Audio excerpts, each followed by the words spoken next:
Hello दोस्तों, कैसे हो? आई होप कि आप सभी लोग अच्छे से होंगे, मजे में होंगे। तो चलिए दोस्तों, आप लोगों को पुनः स्वागत है सोनी क्लासेस में। और आज की क्लास में हम वर्ग 12 के लिए फिजिक्स का पहला चैप्टर पढ़ेंगे, जिसका नाम है विद्युत आवेश तथा क्षेत्र। देखिए दोस्तों, ये वीडियो का हमारा पार्ट नंबर 3 है। अगर हमारे वीडियो के पार्ट नंबर 1 और पार्ट नंबर 2 नहीं देखे हैं तो हमारे प्लेलिस्ट पर जाकर वहां से आप देख सकते हैं। देखिए दोस्तों, अगर यह वीडियो आपको पसंद आए तो आप अपने दोस्तों में शेयर कीजिएगा। अगर दोस्तों आप हमारे चैनल पर नए हैं तो आप हमारे चैनल को देखिए सब्सक्राइब कर दीजिएगा। तो चलिए दोस्तों, आज की क्लास स्टार्ट करें। देखिए दोस्तों, पहला वीडियो और दूसरा वीडियो में हमने बता दिया था आवेश क्या है, आवेश का मात्रा क्या होता है, कूलॉम का नियम क्या है, विद्युत क्षेत्र क्या है, विद्युत क्षेत्र रेखाएं क्या है, ये सब हमने बता रखा है। देखिए दोस्तों, आज की क्लास में हम लोग पढ़ेंगे जो कि बोर्ड की दृष्टि से बहुत ही इंपॉर्टेंट है और वह टॉपिक है आवेश की संकल्पना। देखिए दोस्तों, हमने आवेश तो आपको बता दिया है, अब इसमें हम पढ़ेंगे कि आवेश की संकल्पना है क्या। ठीक है दोस्तों, तो देखिए दोस्तों, ये एग्जाम की दृष्टि से वेरी वेरी इंपॉर्टेंट है। अगर दोस्तों बार बार मैं कह रहा हूं, आप हमारे चैनल पर नए हैं तो आप हमारे चैनल को क्या कीजिएगा, सब्सक्राइब कीजिएगा और ज्यादा से ज्यादा शेयर कीजिएगा। तो चलिए दोस्तों, हमारे वीडियो में अंत तक बने रहिएगा। इसमें बहुत सारा आपको सीखने के लिए और जो बोर्ड के एग्जाम के हैं उसके लिए बहुत ही इंपॉर्टेंट क्वेश्चन आएगा। तो चलिए दोस्तों, पहले हम समझेंगे कि आवेश की संकल्पना है क्या। देखिए दोस्तों, क्या करेंगे हम, आवेश की संकल्पना, आवेश की संकल्पना।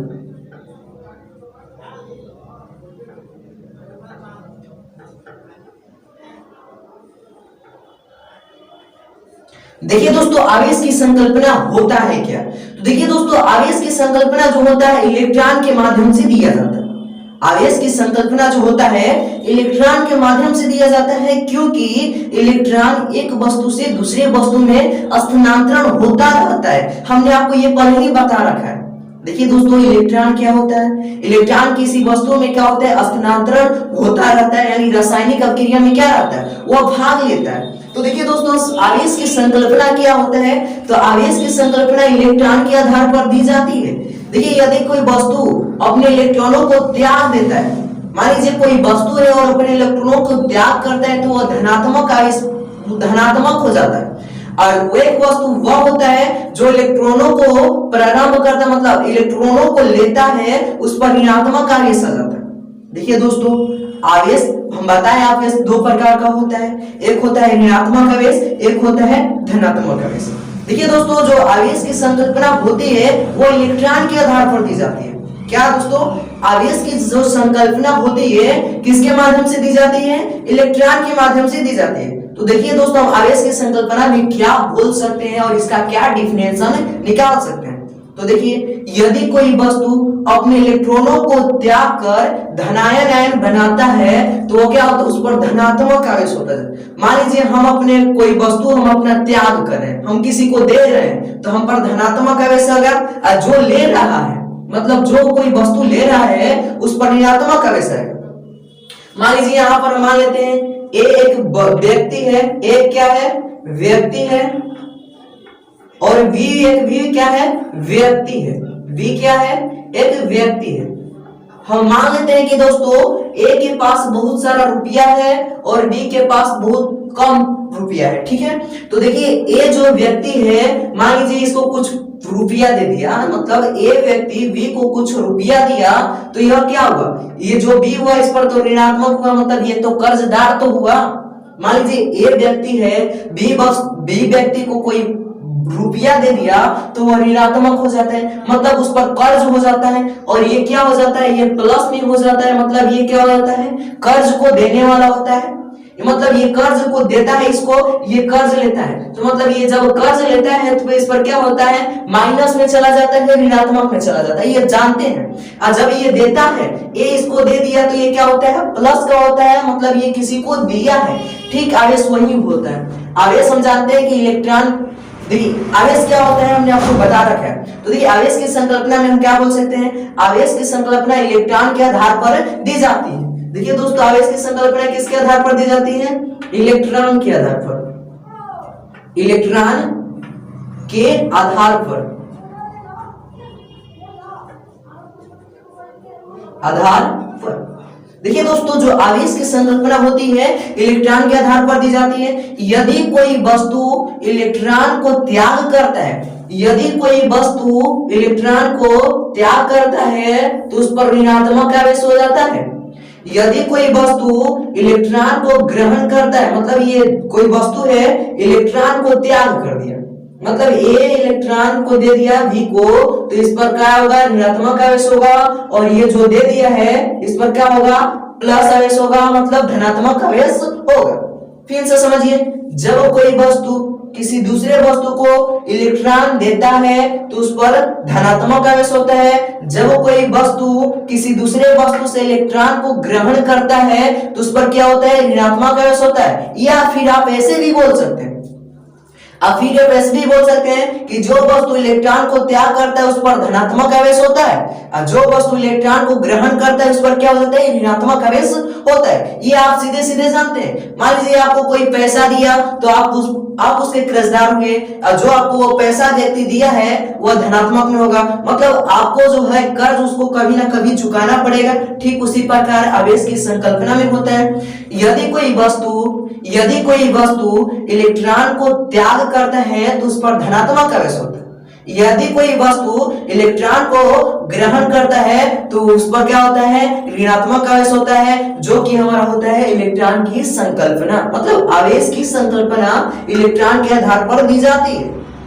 यदि कोई वस्तु इलेक्ट्रॉन को ग्रहण करता है तो उस पर ऋणात्मक आवेश होता है। यदि कोई वस्तु इलेक्ट्रॉन को त्याग करता है तो उस पर धनात्मक आवेश होता है। कोई दिक्कत है आप लोगों को? तो देखिए, आपसे पूछा जाएगा ऑब्जेक्टिव में कि आवेश की संकल्पना किसके आधार पर दी जाती है, इलेक्ट्रॉन के आधार पर दी जाती है, ना कि प्रोटॉन के आधार पर दी जाती है। प्रोटॉन जब भी दी जाएगी आवेश की संकल्पना तो आप याद रखिएगा इलेक्ट्रॉन के आधार पर दी जाती है, ना कि प्रोटॉन के आधार पर दी जाती है। कोई दिक्कत है? देखिए फिर से समझिए कि जब कोई वस्तु इलेक्ट्रॉन को ग्रहण करता है तो उस पर ऋणात्मक आवेश होता है। जब कोई वस्तु इलेक्ट्रॉन को त्याग करता है तो उस पर धनात्मक आवेश होता है, जिसे हम क्या बोलते हैं, आवेश की संकल्पना। फिर से समझिए, आवेश की संकल्पना है क्या? तो आवेश की संकल्पना इलेक्ट्रॉन के आधार पर दी जाती है। यदि कोई वस्तु इलेक्ट्रॉन को ग्रहण करता है तो उस पर ऋणात्मक आवेश होता है। यदि कोई वस्तु इलेक्ट्रॉन को त्याग करता है तो उस पर धनात्मक आवेश होता है, जिसे हम बोलते हैं इलेक्ट्रॉन की संकल्पना। अब देखिए दोस्तों, उसके बाद आता है कि इलेक्ट्रॉन की संकल्पना, आखिर इलेक्ट्रॉन जो आवेश की संकल्पना है, आवेश की जो संकल्पना है वो इलेक्ट्रॉन के आधार पर ही क्यों दी जाती है? देखिए 2 नंबर के लिए पूछता है बोर्ड में, हमारे 2 नंबर के लिए कई बार बोर्ड में पूछ दिया है, हर बार पूछता है कि आवेश की जो संकल्पना होती है वो काहे लिए इलेक्ट्रॉन के आधार पर दी जाती है, काहे नहीं प्रोटॉन के आधार पर दी जाती है। तो समझिए आप काहे नहीं प्रोटॉन के आधार पर दी जाती है और काहे इलेक्ट्रॉन के ही आधार पर दी जाती है।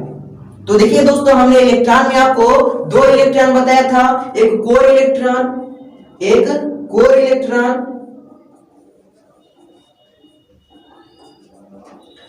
एक संयोजी इलेक्ट्रॉन। ठीक है दोस्तों, हमने आपको इलेक्ट्रॉन कितने प्रकार के बताए थे? तो हमने इलेक्ट्रॉन आपको 2 प्रकार के बताए थे, कोर इलेक्ट्रॉन, एक संयोजी इलेक्ट्रॉन। जो कि रासायनिक अभिक्रिया में हमारा जो भाग लेता है वो होता है संयोजी इलेक्ट्रॉन। किसी भी रासायनिक अभिक्रिया में कौन इलेक्ट्रॉन भाग लेता है? तो संयोजी इलेक्ट्रॉन लेता है। तो आपको पूछ रहा है कि कोर इलेक्ट्रॉन और संयोजी इलेक्ट्रॉन के आधार पर आवेश की संकल्पना दी जाती है। दिक्कत है, मतलब इलेक्ट्रॉन के आधार पर आवेश की संकल्पना दी जाती है। कारण बताएं आखिर क्यों दी जाती है, दी जाती है तो क्यों दी जाती है? दिक्कत है। तो देखिए, इलेक्ट्रॉन जो होता है किसी भी वस्तु में गति के लिए स्वतंत्र होता है। इलेक्ट्रॉन जो होता है किसी भी वस्तु में या किसी भी पदार्थ में गति के लिए स्वतंत्र होता है, जिसके कारण आवेश की संकल्पना इलेक्ट्रॉन के आधार पर दी जाती है। दिक्कत है। देखिए क्या होता है, आवेश की संकल्पना इलेक्ट्रॉन के ही आधार पर आखिर काहे लिए दी जाती है? तो आवेश की संकल्पना इलेक्ट्रॉन के आधार पर दी जाती है, क्योंकि इलेक्ट्रॉन एक वस्तु से दूसरी वस्तु में क्या होता है, स्थानांतरण होता है। या फिर आप ऐसे भी बोल सकते हैं कि इलेक्ट्रॉन किसी भी पदार्थ में, किसी भी वस्तु में गति के लिए स्वतंत्र होता है, जिसके कारण आवेश की संकल्पना इलेक्ट्रॉन के आधार पर दी जाती है। दिक्कत है? अब देखिए उसके बाद क्या आता है। उसके बाद आता है कि आवेश की संकल्पना प्रोटॉन के आधार पर क्यों नहीं दी जाती है। आवेश की संकल्पना प्रोटॉन के आधार पर आखिर क्या ही नहीं दी जाती है, बात है कि नहीं है? तो देखिए आपको समझना है कि आवेश की संकल्पना जो होती है केवल इलेक्ट्रॉन के ही माध्यम से दी जाती है, क्योंकि इलेक्ट्रॉन एक वस्तु से दूसरे वस्तु में स्थानांतरण होता है, जबकि प्रोटॉन एक वस्तु से दूसरे वस्तु में स्थानांतरण नहीं होती है, जिसके कारण आवेश की संकल्पना प्रोटॉन के आधार पर नहीं दी जाती है। देखिए फिर से समझिए कि आवेश की संकल्पना प्रोटॉन के आधार पर क्यों नहीं दी जाती है। तो प्रोटॉन किसी भी पदार्थ में, किसी भी वस्तु में गति के लिए स्वतंत्र नहीं होता है, जिसके कारण आवेश की संकल्पना प्रोटॉन के आधार पर नहीं दी जाती है। दिक्कत है? या फिर ऐसे भी बोल सकते हैं कि प्रोटॉन किसी भी पदार्थ में गति के लिए स्वतंत्र नहीं होता है, जिसके कारण आवेश की संकल्पना प्रोटॉन के आधार पर नहीं दी जाती है। दिक्कत है? अब देखिए उसके बाद क्या होता है दोस्तों, उसके बाद हमारा आता है आवेशन। आवेशन क्या है? तो देखिए उसके बाद हमारा अगला टॉपिक क्या रहता है दोस्तों, आवेशन। आवेशन आवेशन है क्या? हमने तो आवेश समझ गया, तो आवेशन क्या है? तो देखिए दोस्तों आप सिंपल शब्द में बताएगा आवेशन क्या है। आवेशन वह प्रक्रिया है जिसमें दो वस्तुओं को क्या की जाती है, आवेशित की जाती है। आवेशन क्या है? आवेशन एक प्रक्रिया है जिसमें वस्तुओं को आवेशित किया जाता है। मान लीजिए ये हमारा हाथ है, ये दोनों हाथ है, जब हम हाथ को रगड़ते हैं तो आवेश उत्पन्न होता है, मतलब क्या होता है, घर्षण के कारण आवेश उत्पन्न होता है। अब ये भी जानिए कि घर्षण है क्या, संपर्क सतहों के बीच। देखिए दोस्तों क्या होता है, संपर्क सतहों के बीच लगने वाले बल को घर्षण बल कहा जाता है। ये आप 9th क्लास में, 11th क्लास में, 10th क्लास में पढ़ रखा है कि घर्षण बल है क्या। तो संपर्क सतहों के बीच लगने वाला बल घर्षण बल कहलाता है। तो देखिए वस्तुओं का आवेशन कैसे किया जाता है, आवेशन क्या है, तो वस्तुओं को देखिए आपस में रगड़ने पर आवेशन उत्पन्न होता है। आवेशन क्या होता है, वस्तुओं को आवेशित करने की प्रक्रिया या वह प्रक्रिया जिसमें वस्तुओं को आवेशित किया जाता है उसे क्या कहते हैं, आवेशन कहते हैं। दिक्कत है? आवेशन क्या है, ये जो है बताए आपको आवेशन क्या है, तो वस्तुओं को आवेशित करने की एक प्रक्रिया है, एक विधि है। देखिए क्या है दोस्तों, आवेशन क्या है, तो वस्तुओं को आवेशित करने की एक प्रक्रिया और एक विधि है, जिसे हम क्या बोलते हैं, आवेशन बोलते हैं। अब देखिए दोस्तों इसके बाद आता है हमारा अगला टॉपिक कि वस्तुओं को आवेशित क्यों किया जाता है। वस्तुओं को आवेशित क्यों की जाती है।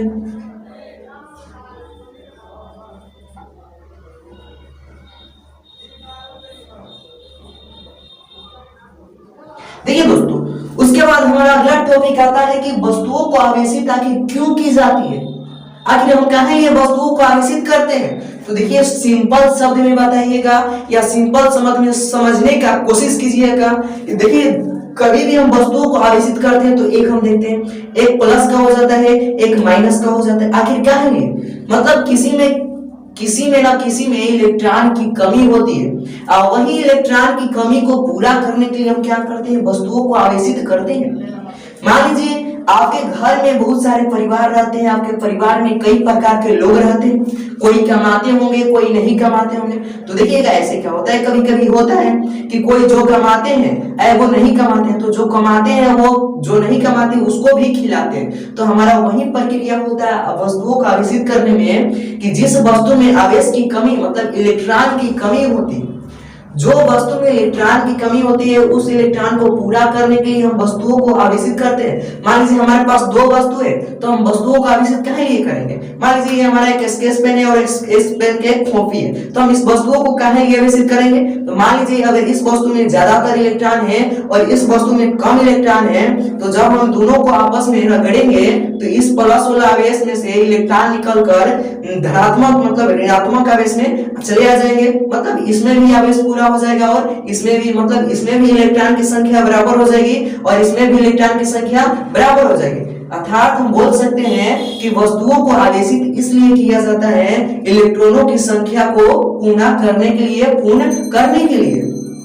दिक्कत है कि वस्तुओं को आवेशित क्यों किया जाता है? तो वस्तुओं को आवेशित इलेक्ट्रॉनों की संख्या को बराबर करने में की जाती है, यानी पूर्ण करने में की जाती है। या फिर आप ऐसे भी बोल सकते हैं कि वस्तुओं को आवेशित अष्टक को पूरा करने के लिए, अष्टक नियम को पूरा करने के लिए किया जाता है। आप 11th क्लास में यह भी पढ़ रखे कि अष्टक नियम क्या है? तो वस्तुओं में 8 इलेक्ट्रॉन प्राप्त करने की प्रक्रिया अष्टक है। दिक्कत है यह भी है वस्तुओं को आवेशित करने की आखिर क्यों जरूरत है, आखिर हमको क्यों आवश्यकता पड़ती है? तो वस्तुओं में अष्टक नियम को पूरा करने के लिए हमें वस्तुओं को आवेशित किया जाता है।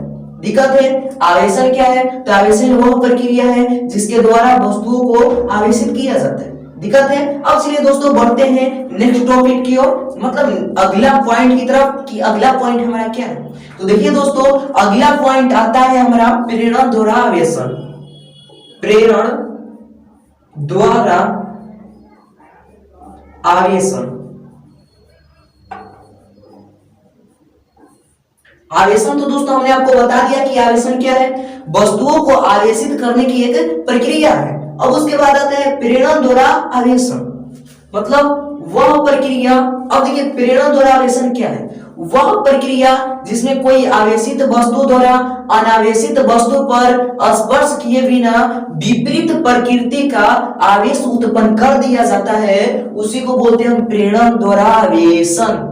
देखिए वह प्रक्रिया, फिर से समझिए, वह प्रक्रिया जिसमें कोई आवेशित वस्तु द्वारा, क्या दोस्तों? आवेशित वस्तु द्वारा अनावेशित वस्तु पर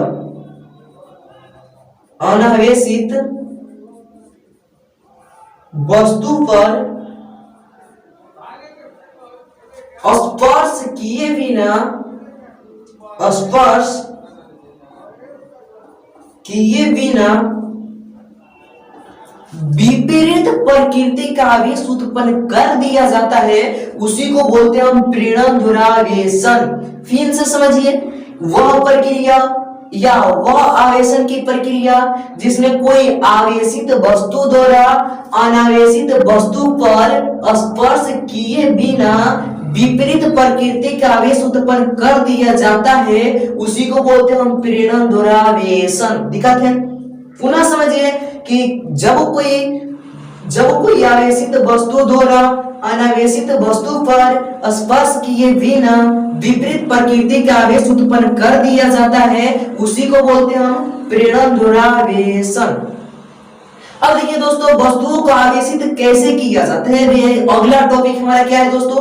वस्तुओं को आवेशित आखिर कैसे किया जाता है। चलिए बहुत ही इंपॉर्टेंट है, हमारे बोर्ड में कई हाई पूछ दिया गया है 2 नंबर में कि आखिर वस्तुओं को आवेशित कैसे किया जाता है। देखिए वस्तुओं को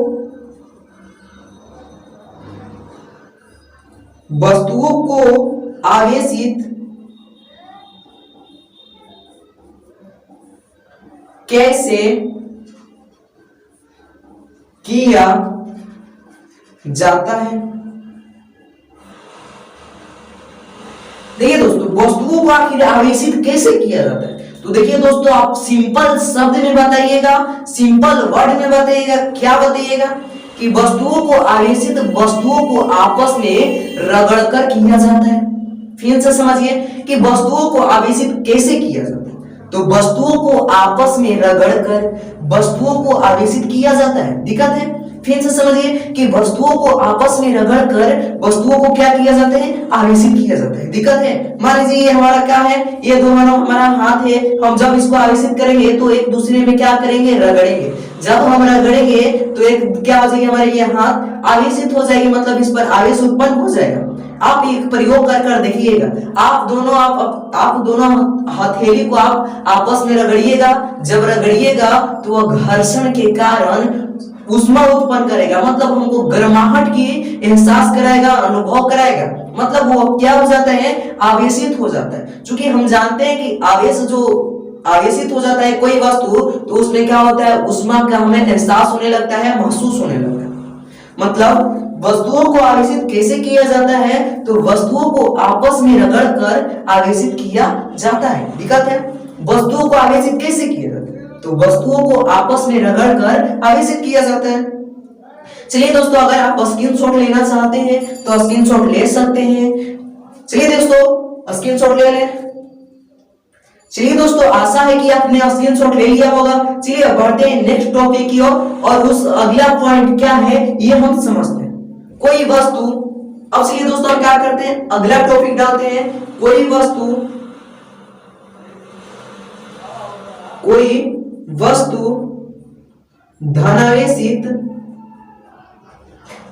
धनावेशित कब होती है?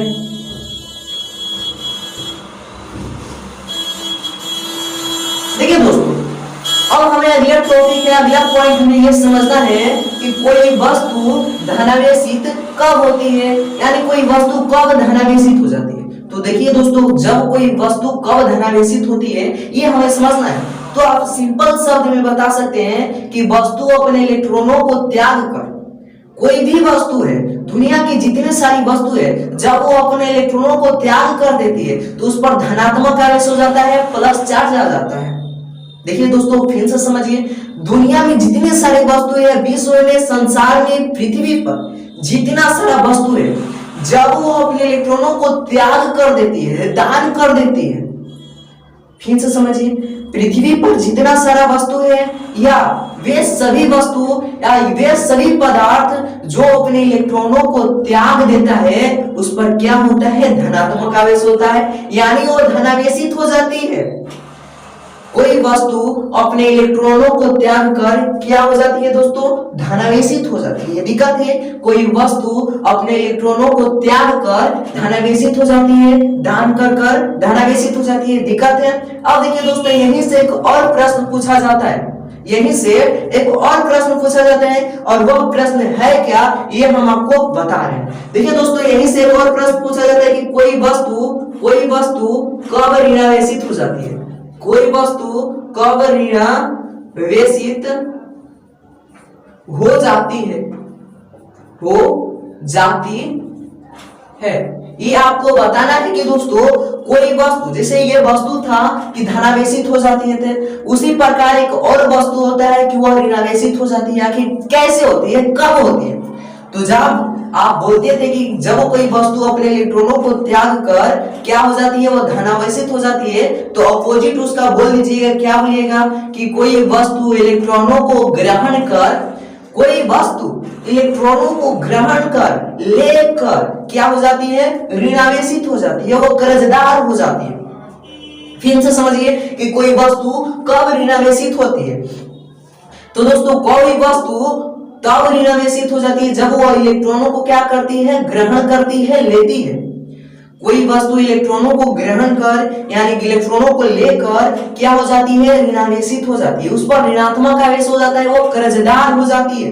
दिक्कत है। और उसके बाद हमारा हमने आपको क्या बताया कि कोई वस्तु धनावेशित कब होती है, तो कोई वस्तु अपने इलेक्ट्रॉनों को त्याग कर, इलेक्ट्रॉनों को दान कर क्या हो जाती है, धनावेशित हो जाती है। अब कोई वस्तु इलेक्ट्रॉनों को ग्रहण कर लेकर क्या हो जाती है, ऋणावेशित हो जाती है। दिक्कत है आपको, दिक्कत है। अब देखिए आता है घर्षण दुरावेशन। घर्षण दुरावेशन अगला टॉपिक है, कई बार पूछ दिया गया है, बहुत ही इंपॉर्टेंट है। घर्षण द्वारा आवेशन,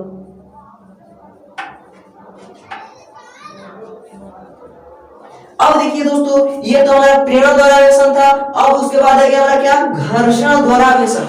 वेरी वेरी इंपॉर्टेंट है, ये 2 नंबर के लिए हमारे एग्जाम में पूछा जाता है कि घर्षण द्वारा आवेशन क्या है।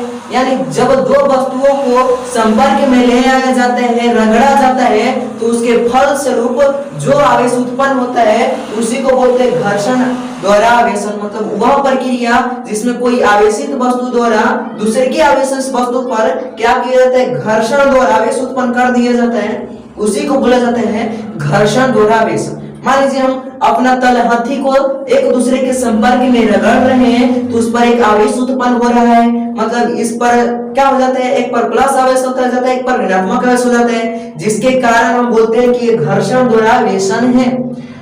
मतलब क्या होता है, दो वस्तुओं को एक दूसरे के साथ रगड़ने पर जो आवेश उत्पन्न होता है उसे हम क्या बोलते हैं, घर्षण द्वारा आवेशन। दिक्कत है, फिर से समझिए। मैं देखिए समझाने से मैं हटता नहीं हूं, जब तक से आपके दिमाग में बैठ ना जाए तब तक मैं छोड़ने वाला हूं नहीं। कहा जाता है कि आप साइंस वाले हैं, साइंस वाले कभी थकते ही नहीं, तो आप भी थकिएगा मत। देखिए दोस्तों, क्या होता है घर्षण द्वारा आवेश। दो वस्तुओं को आपस में रगड़ने पर, दो वस्तुओं को आपस में रगड़ने पर जो आवेश उत्पन्न होता है उसी को बोलते हैं घर्षण द्वारा आवेशन, या घर्षण विद्युत वही बोलते हैं उसको। घर्षण द्वारा आवेशन, यहाँ घर्षण विद्युत भी बोलते हैं उसको। दो वस्तुओं को आपस में रगड़ने पर जो आवेश उत्पन्न होता है उसे बोलते हैं घर्षण द्वारा आवेशन, या घर्षण विद्युत भी बोलते हैं। अब देखिए दोस्तों, आपने 11th क्लास और 9th क्लास में पढ़ रखा है कि घर्षण क्या है, घर्षण से लाभ क्या है और घर्षण से हानियां क्या है। अगर नहीं भी जानते हैं तो मैं उसको बता दे रहा हूं। देखिए दोस्तों, हम क्या करते हैं, घर्षण से लाभ सुनिए तो घर्षण से देखिएगा जितने भी गाड़ियां है, गाड़ी वाहन, वह सब चलती है। अगर घर्षण ना रहता तो वह चलती नहीं। घर्षण से हम लोग बोलते हैं, क्या होता है, घर्षण से हम भी बोलते हैं। अगर घर्षण ना होता है तो हम लोग बोलते नहीं। घर्षण के माध्यम से ही हम चलते हैं। अगर घर्षण ना रहता तो हम लोग क्या, फुटबॉल की तरह उछलते। जैसे केला पर पैर हमारा पड़ जाता है तो बिछल जाते हैं, ग्रीस पर भी पैर पड़ता है तो बिछल जाता है। ठीक उसी प्रकार अगर घर्षण ना होता तो हम लोग भी बिछलते रहते। जिस प्रकार केला पर हमारा पैर पड़ जाता है, केले के छिलके पर पैर पड़ जाता है, हम लोग बिछल जाते हैं, उसी प्रकार हम लोग बिछलता करते हैं, हम लोग ठीक से चल नहीं पाते।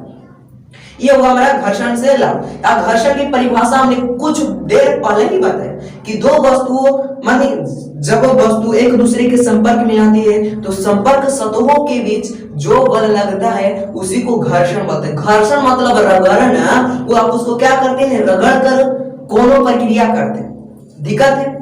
तो देखिए दोस्तों, अगर आप हमारे चैनल पर नए हैं तो हम बार बार बोल रहे हैं, आप हमारे चैनल को सब्सक्राइब कीजिएगा। अगर यह वीडियो आपको अच्छा लगे तो आप अपने दोस्तों में ज्यादा से ज्यादा शेयर कीजिएगा। तो चलिए दोस्तों, मिलते हैं नेक्स्ट वीडियो में, तब तक के लिए इतना।